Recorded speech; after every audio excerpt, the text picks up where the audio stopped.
And this next review comes in from Stephanie McKeon, who wonders if I ever worry about not getting future items on loan from a company if I reviewed an item of theirs unfavorably in the past. And that is something that could happen. In fact, I've got a concrete example of that, which I'll show you in a second. But by and large, that doesn't bother me because my business model is not centered around getting free stuff from these companies. In fact, in many cases, I'll just go out and buy an item so I can get it onto this channel to review fast enough.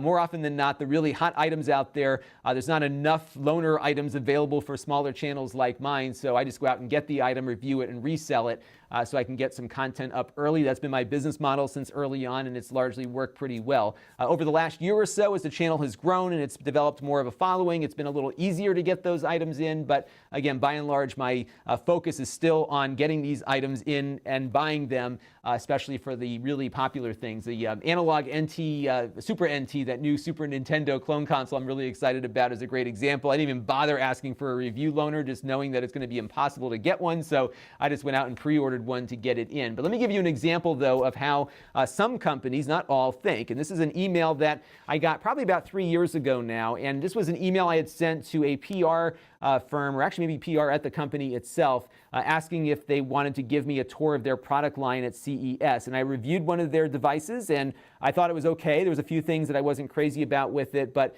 I didn't think the review was overly harsh, but apparently they thought otherwise. And this person at a big company said, "Hey team, got this email from Lon, who I believe so-and-so worked with in the past to feature the thing in the video.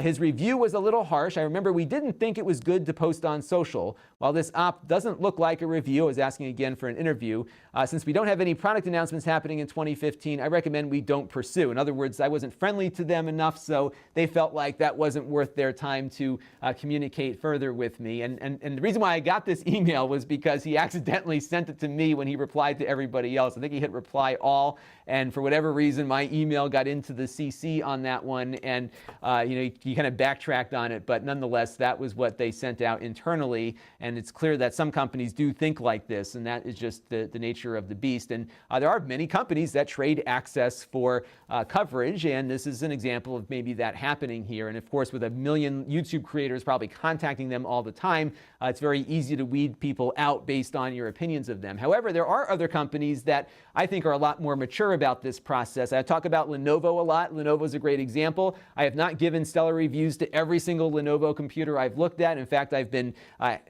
banging on their keyboards with where they were putting the shift key in the past, and they, instead of not talking to me anymore, they continually send products to me, and I've been noticing those products improving on the things that I and many other reviewers comment on. So in some cases, many companies realize that there's no such thing as bad publicity, and if the review is a fair and accurate one, accurate means also pointing out things that might turn off a consumer. And in many cases, a lot of companies have recognized that portions of their product that might cause some pause in someone's opinion might actually lead to better consumer experiences, because if somebody buys a computer and had this glowing review for it, yet I left out the fact that the shift key is in a bad spot, that might be enough for that consumer to return the product and never buy another product from that company again. So there might be some value to having negative portions of the product talked about, because that might prevent a poor consumer experience. They can improve the product in the next cycle and maybe win that customer in and grab a loyal customer as a result. So I think there are companies that handle this better.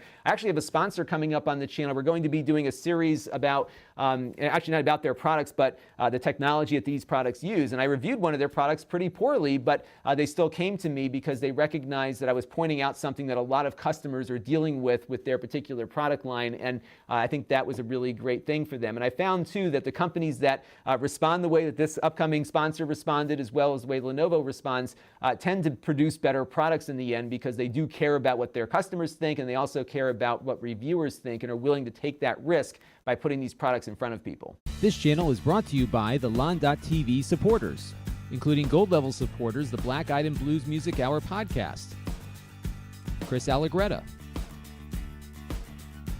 and Kalyan Kumar. If you want to help the channel, you can by contributing as little as $1 a month.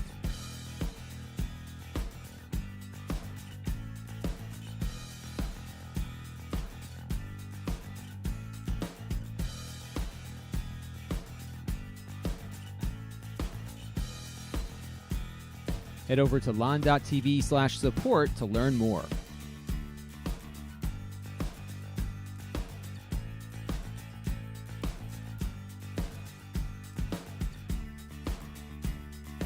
And don't forget to subscribe. Visit Lon.TV/S.